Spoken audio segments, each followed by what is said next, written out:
ಎಲ್ಲ ನನ್ನ ವಿಶ್ವದರ್ಶಕ ಬಂಧು ಮಿತ್ರರಿಗೆ ಸ್ವಾಗತ. ಫೈನಲಿ ಇವತ್ತು ಆಫ್ಟರ್ ಸೋ ಮೆನಿ ಡೇಸ್ ನನ್ನ ಯೂಟ್ಯೂಬ್ ಫಸ್ಟ್ ಪೇಮೆಂಟ್ ಬಂತು. ಸೊ ಬನ್ನಿ ತಗೊಂಡ್ಬಂದ್ಬಿಡೋಣ.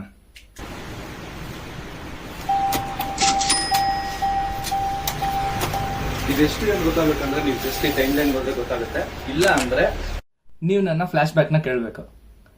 ಸ್ಟಾರ್ಟ್ ಮಾಡಕ್ಕೂ ಮುಂಚೆ ದೇವಸ್ಥಾನಕ್ಕೆ ಹೋಗಿ ದೇವ್ರ ಹತ್ರ ಇಟ್ಟು ಪೂಜೆ ಮಾಡ್ಕೊಂಡು ಸ್ವಲ್ಪ ಸ್ವೀಟ್ಸ್ ತಗೊಂಡು ಮನೆಗೆ ಬಂದೆ.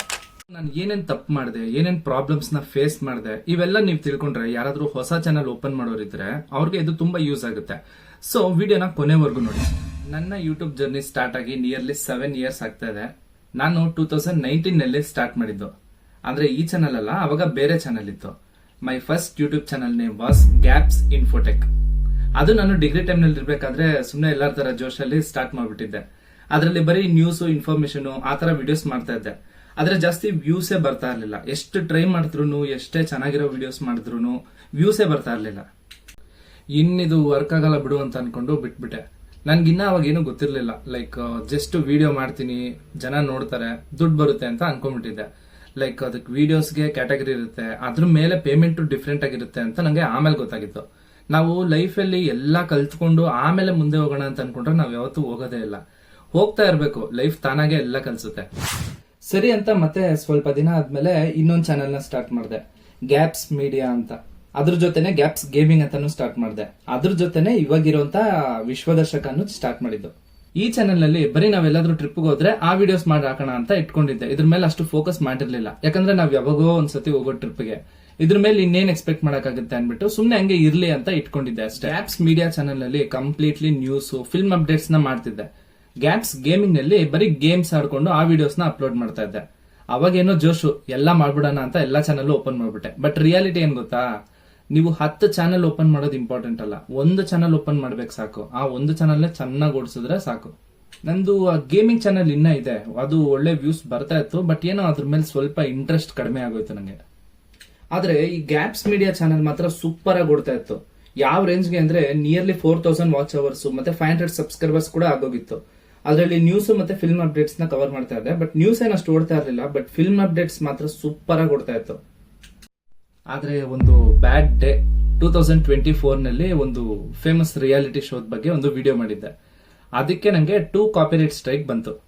ಸೊ ನಾನು ಹಂಗೆ ಇಟ್ಟಿದ್ರೆ ಒಂದು 90 ಡೇಸ್ಗೆ ಕ್ಲಿಯರ್ ಆಗ್ತಾ ಇತ್ತು. ಬಟ್ ನಾನು ಅಷ್ಟ್ರ ಒಳಗೇನೆ ಒಂದು ಫಿಲಮ್ದು ಎಂಟ್ರಿ ಸೀನ್ ನ ಅಪ್ಲೋಡ್ ಮಾಡ್ಬಿಟ್ಟೆ. So that was the mistake I did. And immediate ಆಗಿ ಚಾನಲ್ ಟರ್ಮಿನೇಟ್ ಆಗೋಯ್ತು. ನಾನು ಅದಾಗಿದ ತಕ್ಷಣ ತುಂಬಾ ಬೇಜಾರಾಯ್ತು. ಯಾಕಂದ್ರೆ ತುಂಬಾ ದಿನದಿಂದ ಕಷ್ಟಪಟ್ಟು ನಿಯರ್ಲಿ 1 year ಇಂದ ಓಡಾಡಿ ವಿಡಿಯೋಸ್ ಮಾಡಿ ವಾಯ್ಸ್ ಓವರ್, ಎಡಿಟಿಂಗ್ ಎಲ್ಲ ಮಾಡಿ ಇನ್ನೇನು ಮಾನಿಟೈಸೇಷನ್ ಆಗ್ತಿರ್ಬೇಕಾದ್ರೆ ಆತರ ಆಗೋಯ್ತು ಅಂತ ತುಂಬಾ ಬೇಜಾರಾಯ್ತು. ತುಂಬಾ ಮೇಲ್ ಮಾಡಿದೆ, ಬೇರೆ ಯೂಟ್ಯೂಬರ್ಸ್ಗೂ ಮೆಸೇಜ್ ಮಾಡಿದೆ, ಏನ್ ಮಾಡೋದು ಅಂತ. ಅವರೆಲ್ಲ ಅಪೀಲ್ ಮಾಡಿ ಮೇಲ್ ಮಾಡಿ ಅಂತ ಹೇಳಿದ್ರು. ನಾನು ಮೇಲ್ ಮಾಡಿದೆ, ಎಲ್ಲ ಮಾಡಿದೆ. ಬಟ್ ನೋ ಯೂಸ್, ಏನು ರೆಸ್ಪಾನ್ಸ್ ಬಂದಿಲ್ಲ, ಏನಿಲ್ಲ. ಇನ್ನಿದು ಹೋಯ್ತು ಅಂತ ಅನ್ಕೊಂಡು ಅದನ್ನು ಕ್ಲೋಸ್ ಮಾಡ್ಬಿಟ್ಟೆ. ಇಷ್ಟೆಲ್ಲ ಆದ್ಮೇಲೆ ನಂಗೆ ಯಾಕೋ ಯೂಟ್ಯೂಬ್ ಸೆಟ್ ಆಗಲ್ವೇನೋ ಅಂತ ಅನ್ನಿಸ್ತು.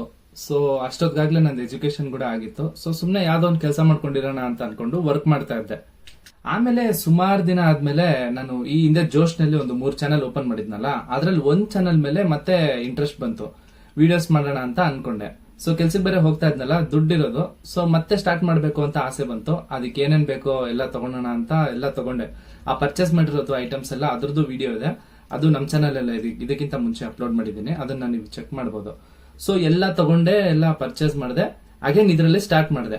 ಅವಾಗ ಓಡಾಡ್ತಾ ಇದ್ದೆ, ತುಂಬಾ ಸುತ್ತಾ ಇದ್ದೆ. ಅದೆಲ್ಲ ವಿಡಿಯೋಸ್ ಮಾಡಿ ಹಾಕ್ತಾ ಇದ್ದೆ. ದೇವಸ್ಥಾನ, ಪ್ಲೇಸಸ್ ಅವೆಲ್ಲಾನು ವಿಡಿಯೋಸ್ ಮಾಡಿ ಹಾಕೋದಕ್ಕೆ ಸ್ಟಾರ್ಟ್ ಮಾಡಿದ್ರೆ ಒಂದು ದಿನ ಈ ಗಿಡ ಬೆಳೆಯೋಕೆ ಸ್ಟಾರ್ಟ್ ಆಯ್ತು.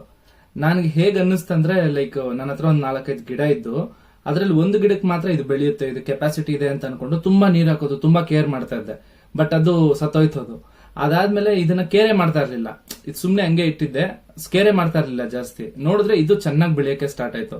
ಸೊ ಅವಾಗ ಅನ್ನಿಸ್ತು, ಓಕೆ ಅದ್ರ ಪಾಡ್ಗೆ ಅದ್ ಬೆಳೀಲಿ, ಡಿಸ್ಟರ್ಬ್ ಮಾಡೋದ್ ಬೇಡ, ಪ್ಲಸ್ ಅದ್ರ ಮೇಲೆ ಏನೋ ಹೋಪ್ಸ್ ಇಟ್ಕೊಳೋದ್ ಬೇಡ, ಅದಕ್ಕೇನ್ ಸಪೋರ್ಟ್ ಬೇಕೋ ಮಾಡೋಣ, ಹೋಪ್ಸ್ ಇಟ್ಕೊಳೋದ್ ಬೇಡ ಅಂತ ಅನ್ಕೊಂಡೆ. ಅವಾಗ ನಂಗೆ ಒಂದು ವಿಷಯ ಅರ್ಥ ಆಯ್ತು. ನೀವ್ ಯಾವಾಗ ಒಂದು ಬೇಕೇ ಬೇಕು ಅಂತ ಕಾಯ್ತಾ ಇರ್ತಿರೋ ಅದಾಗಲ್ಲ. ಅದನ್ನ ಅದ್ರ ಪಾಡಿಗೆ ಬಿಟ್ಬಿಡ್ಬೇಕು, ನಮ್ ಕೆಲಸ ನಾವು ಮಾಡ್ತಾ ಇರ್ಬೇಕು. ಅದ್ ನಮ್ಗಾಗತ್ತೆ ಅಂತ ಇದ್ರೆ ಅದು ಹಾಗೆ ಆಗುತ್ತೆ. ಮೈನು ನಾನು ಈ ಒಂದು ಶುಭ ಸಂದರ್ಭದಲ್ಲಿ ರಾಯರನ್ನ ನೆನ್ಸ್ಕೊಳ್ಳೇಬೇಕು. ನನ್ನ ಚಾನಲ್ ಮಾನಿಟೈಸ್ ಆಗೋದಕ್ಕೂ ಮತ್ತೆ ನನ್ನ ಫಸ್ಟ್ ಪೇಮೆಂಟ್ ಬರೋದಕ್ಕೂ ಅವ್ರ ಇಂಪಾರ್ಟೆನ್ಸ್ ತುಂಬಾ ಇದೆ. ನೀವೆಲ್ಲ ಏನೋ ಸುಮ್ನೆ ಹೈಪ್ ಕೊಡ್ತಾವನಿ ಅಂತ ಅನ್ಕೋಬೇಡಿ, ಪ್ರೂಫ್ ಸಮೇತ ಹೇಳ್ತೀನಿ. ಹೇಗೆ ಅಂದ್ರೆ ನಾನು ಈ ಟ್ರಾವೆಲಿಂಗ್ ವಿಡಿಯೋಸ್ ಮಾಡೋಣ ಅಂತ ಡಿಸೈಡ್ ಆದಾಗ ತುಂಬಾ ಟೆಂಪಲ್ಸ್ ನ ತುಂಬಾ ಪ್ಲೇಸಸ್ ನ ವಿಸಿಟ್ ಮಾಡಿದೆ. ಎಲ್ಲ ವಿಡಿಯೋಸ್ ಮಾಡಿದೆ, ಅಪ್ಲೋಡ್ ಮಾಡಿದೆ, ಯಾವ್ದಷ್ಟು ವ್ಯೂಸ್ ಬರ್ತಾನೆ ಇರ್ಲಿಲ್ಲ. ಅವಾಗ ಹಿಂಗೆ ಯಾರೋ ಹೇಳ್ತಾ ಇದ್ರು, ಒಂದ್ಸತಿ ಮಂತ್ರಾಲಯಕ್ಕೆ ಹೋಗು ಅಂತ ಹೇಳ್ತಾ ಇದ್ರು. ಬಟ್ ನನ್ಗಷ್ಟು ನಂಬಿಕೆ ಇರ್ಲಿಲ್ಲ, ಹಾಗಾಗಿ ನಾನು ಅಷ್ಟು ಇಂಟ್ರೆಸ್ಟ್ ತೋರಿಸ್ತಾ ಇರ್ಲಿಲ್ಲ. ಅಂಡ್ ಫೈನಲಿ ಒಂದಿನ ಸರಿ ನಡಿ ಅದೊಂದು ಪ್ರಯತ್ನ ಆಗೋಗ್ಬಿಡ್ಲಿ ಅಂತ ಹೋದೆ. ನೋಡಿ, that was the best decision I have ever made. ನನ್ನ ಚಾನೆಲ್ ನಲ್ಲಿ ಹೈಯೆಸ್ಟ್ ವ್ಯೂಸ್ ಬಂದಿರೋದು ಮಂತ್ರಾಲಯ ವಿಡಿಯೋದಕ್ಕೆ. ಅವಾಗ ನಂಗೆ ಆಕ್ಚುಲಿ ರಾಯರ್ ಶಕ್ತಿ ಏನು ಅಂತ ಗೊತ್ತಾಯ್ತು. ಸೊ ಹಂಗೆ ತಲೆ ಬಗ್ಸಿ ನಮಸ್ಕಾರ ಮಾಡ್ಬೇಕು ಅಂತ ಅನಿಸ್ತು ನನ್ಗೆ. ನಾನೇನ್ ಸುಳ್ಳು ಹೇಳ್ತಾ ಇಲ್ಲ, ಬೇಕಾದ್ರೆ ನೀವು ನನ್ನ ಚಾನೆಲ್ಗೆ ಹೋಗಿ ಅಲ್ಲಿ ವಿಡಿಯೋಸ್ ನಲ್ಲಿ ಪಾಪ್ಯುಲರ್ ಅಂತ ಕ್ಲಿಕ್ ಮಾಡಿ, ಹೈಯೆಸ್ಟ್ ವ್ಯೂಸ್ ಇರೋದು ಮಂತ್ರಾಲಯ ವಿಡಿಯೋ ಅಂತಾನೆ ಬರುತ್ತೆ. ಅದರಿಂದನೇ ಮಾನಿಟೈಸ್ ಆಯ್ತು, ಅದರಿಂದನೇ ಇವಾಗ ನಂಗೆ ಫಸ್ಟ್ ಪೇಮೆಂಟ್ ಬಂದಿದೆ. So finally this was my journey. Thank you ಇಷ್ಟೊತ್ತು ನೋಡಿರೋದಕ್ಕೆ. ಮತ್ತೆ ಯಾರನ್ನ ಇನ್ನ ಸಬ್ಸ್ಕ್ರೈಬ್ ಮಾಡಿಲ್ಲ ಅಂದ್ರೆ ನಮ್ಮ ಚಾನೆಲ್ ಹೋಗಿ ವಿಸಿಟ್ ಮಾಡಿ ನೋಡಿ. ಅಕಸ್ಮಾತ್ ನಿಮ್ಗೆ ಇಷ್ಟ ಆದ್ರೇನೆ ಸಬ್ಸ್ಕ್ರೈಬ್ ಮಾಡ್ಕೊಳ್ಳಿ. ನಿಮ್ಗೆ ಅಮೌಂಟ್ ಎಷ್ಟು ಬಂತು ಅಂತ ಗೊತ್ತಾಗಬೇಕು ಅಂದ್ರೆ ಅಗೇನ್ ಈ ಟೈಮ್ ಲೈನ್ಗೆ ಹೋದ್ರೆ ನಿಮ್ಗೆ ಗೊತ್ತಾಗುತ್ತೆ. ಇಲ್ಲ ಅಂದ್ರೆ ಈ ಹೊಸದಾಗಿ ಯೂಟ್ಯೂಬ್ ಚಾನೆಲ್ ಸ್ಟಾರ್ಟ್ ಮಾಡ್ಬೇಕು ಅಂತ ಇರ್ತಾರಲ್ಲ, ಅವ್ರಿಗೆ ಏನೇನ್ ಡೌಟ್ಸ್ ಇರುತ್ತಲ್ಲ ಅದನ್ನ ನಾನು ಇವಾಗ ಆನ್ಸರ್ ಮಾಡ್ತೀನಿ. ಫಸ್ಟ್ ಚಾನೆಲ್ ಓಪನ್ ಮಾಡ್ಬೇಕಂದ್ರೆ ಇದು ದುಡ್ಡೇನಿಲ್ಲ, ಕಂಪ್ಲೀಟ್ಲಿ ಫ್ರೀ. ಆದ್ರೆ ಒಂದು ಮೇಲ್ ಐಡಿ ಇದ್ರೆ ಸಾಕು. ನನ್ ಸಜೆಷನ್ ಏನಂದ್ರೆ ಆ ಮೇಲ್ ಐಡಿ ಕೂಡ ನೀವೇ ಸಪರೇಟ್ ಆಗಿ ಕ್ರಿಯೇಟ್ ಮಾಡ್ಕೊಂಡ್ರೆ ಚೆನ್ನಾಗಿರುತ್ತೆ. ಅದ್ರ ಪಾಸ್ವರ್ಡ್ ನ ಯಾರ ಹತ್ರನೂ ಶೇರ್ ಮಾಡಕ್ ಹೋಗ್ಬೇಡಿ. ಅಂಡ್ ಅದನ್ನೇ ನೀವು ಯೂಸ್ ಮಾಡ್ಕೊಂಡು ಬ್ರಾಂಡ್ಸ್ ನ ಕಾಂಟ್ಯಾಕ್ಟ್ ಮಾಡೋದಕ್ಕೆ ಯೂಸ್ ಮಾಡಬಹುದು. ಸ್ಟಾರ್ಟ್ ಮಾಡಿದ ಕೂಡಲೇ ಟೈಮ್ ವೇಸ್ಟ್ ಮಾಡಬಾರ್ದು. ಏನ್ ವಿಡಿಯೋಸ್ ಮಾಡಬೇಕು ಅಂತ ಅನ್ಕೊಂಡಿರ್ತೀರೋ ಅದನ್ನ ವಿಡಿಯೋಸ್ ಮಾಡಿ ಪೋಸ್ಟ್ ಮಾಡಿ. ಯಾಕಂದ್ರೆ ಫಸ್ಟ್ ಮಾನಿಟೈಸ್ ಆಗೋದು ಇಂಪಾರ್ಟೆಂಟ್. ಏನಂದ್ರೆ ಪ್ರಾಬ್ಲಮ್ ಆಗೋದು ಮಾನಿಟೈಸೇಷನ್ ವಿತಿನ್ 1 year ನಲ್ಲಿ 4000 ವಾಚ್ ಅವರ್ಸ್ ಮತ್ತೆ 500 ಇಲ್ಲ 1K ಸಬ್ಸ್ಕ್ರೈಬರ್ಸ್ ಆಗ್ಬೇಕು. ಸೊ ನೀವು ಬೇಗ ವಿಡಿಯೋಸ್ ಮಾಡಿ ಪೋಸ್ಟ್ ಮಾಡಿ. ಒಂದ್ಸತಿ ಮಾನಿಟೈಸೇಷನ್ ಆದ್ಮೇಲೆ ಬೇಕಾದ್ರೆ ಬ್ರೇಕ್ ತಗೋಬಹುದು. ನಿಮ್ ಚಾನಲ್ ಯಾವ ಕ್ಯಾಟಗರಿಗೆ ಬರುತ್ತೆ ಅಂತ ಮೈನ್ ತಿಳ್ಕೊಳ್ಳಿ. ಲೈಕ್ ವ್ಲಾಗ್ ಆಗಿರ್ಬೋದು, ಇಲ್ಲಾಂದ್ರೆ ಸಿಂಗಿಂಗು, ಡ್ಯಾನ್ಸಿಂಗು, ಬೇರೆ ಯಾವ ತರ ಕಂಟೆಂಟ್ ಮಾಡ್ತೀರಾ, ನ್ಯೂಸಾ ಇಲ್ಲಾಂದ್ರೆ ಟ್ರಾವೆಲಿಂಗಾ, ಫಸ್ಟ್ ಅದನ್ನ ಡಿಸೈಡ್ ಮಾಡ್ಕೊಳ್ಳಿ. ಯಾಕಂದ್ರೆ ಅದನ್ನ ನೋಡೇ ಸಬ್ಸ್ಕ್ರೈಬರ್ಸ್ ಬರ್ತಾರೆ. ನೀವು ಎಲ್ಲಾ ತರ ವಿಡಿಯೋಸ್ ಮಾಡ್ತೀನಿ ಅಂದ್ರೆ ವ್ಯೂಸ್ ಬರಲ್ಲ. ಯಾಕಂದ್ರೆ ನಿಮ್ನ ಒಬ್ರು ಸಬ್ಸ್ಕ್ರೈಬ್ ಮಾಡ್ಕೊಂಡಿದ್ದಾರೆ ಅಂದ್ರೆ ನೀವು ಈ ತರ ಕಂಟೆಂಟ್ ಅವ್ರಿಗೆ ಪ್ರೊವೈಡ್ ಮಾಡ್ತೀರಾ ಅನ್ನೋ ನಂಬಿಕೆ ಮೇಲೆ ಮಾಡ್ಕೊಂಡಿರ್ತಾರೆ. ನೀವು ಅದು ಬಿಟ್ಟು ಬೇರೆ ತರ ಕಂಟೆಂಟ್ ಕೊಟ್ರೆ ಆ ಸಬ್ಸ್ಕ್ರೈಬರ್ ನೋಡೋದಿಲ್ಲ. ಇವನ್ ಇಫ್ ನಿಮ್ಗೆ ಸಬ್ಸ್ಕ್ರೈಬರ್ಸ್ ಜಾಸ್ತಿ ಇದ್ರು ಅವಾಗ ವ್ಯೂಸ್ ಕಡಿಮೆನೆ ಇರುತ್ತೆ. ಇನ್ನೊಂದು ತಪ್ಪೇನ್ ಮಾಡ್ತೀರಾ ಅಂದ್ರೆ ನೀವು ಆಲ್ರೆಡಿ ರೆಡಿ ಇರುವಂತ ಚಾನೆಲ್ ನ ಪರ್ಚೇಸ್ ಮಾಡೋಣ ಅಂತ ಅನ್ಕೊಳೋದು. ಅದು ನಿಜ ವರ್ಕ್ ಆಗಲ್ಲ. ಯಾಕಂದ್ರೆ ಅವ್ರ ಸಬ್ಸ್ಕ್ರೈಬರ್ಸ್ ಅವ್ರನ್ನ ನೋಡಿ ಬಂದಿರ್ತಾರೆ. ಓನರ್ ಚೇಂಜ್ ಆಗೋದ್ರೆ ಮತ್ತೆ ಸಬ್ಸ್ಕ್ರೈಬರ್ ಕೂಡ ಚೇಂಜ್ ಆಗೋಗ್ತಾರೆ. ಅಂಡ್ ಅದು ನಿಮ್ಗೆ ಮಗೇನ್ ರೆಸ್ಪೆಕ್ಟ್ ಕೂಡ ಸ್ವಲ್ಪ ಕಡಿಮೆ ಆಗೋ ಚಾನ್ಸಸ್ ಇರುತ್ತೆ.